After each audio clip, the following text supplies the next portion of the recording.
Hi, hello. Let's talk about what the fuck fascism is and what we should be on the lookout for.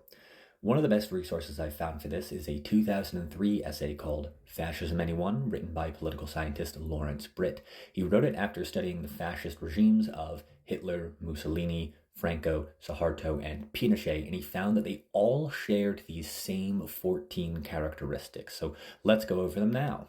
The first characteristic is a powerful and continuing nationalism, what we might also call jingoism.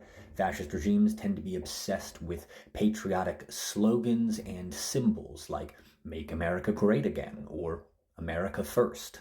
Next up is a disdain for human rights. The people are convinced that at certain times, and especially for certain people, rights can be ignored in the name of greater security. Next up is the identification of political enemies and or the creation of a scapegoat, a convenient group of racial, ethnic, or religious minorities that can be pointed to as the source of all of society's problems, like the right is currently doing with, among other groups, immigrants and trans people. Number 4 is the supremacy of the military. Even when there are massive amounts of domestic issues, those will be neglected in favor of spending a disproportionate amount of government funds on maintaining a massive overbloated military. Number 5 is rampant sexism. There will be very few women in positions of authority. There will be very strict and rigid gender roles. Abortion rights will come under attack. And folded into all of that will also be massive amounts of homophobia and anti-LGBTQIA plus legislation. Number 6 is controlled mass media. This can take the form of government-controlled or influenced media organizations or just outright censorship. Number 7 is an obsession with national security. The government will fabricate an artificial threat in order to make people afraid of it and keep control over them. Number 8, government and religion will be inherently intertwined.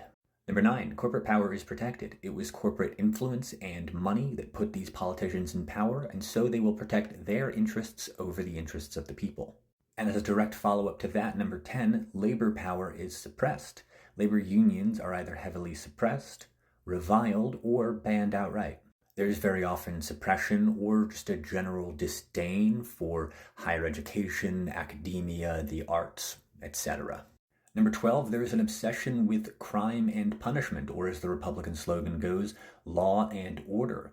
Police are given nearly limitless power. Their abuses are very often overlooked or even encouraged by the people and the government.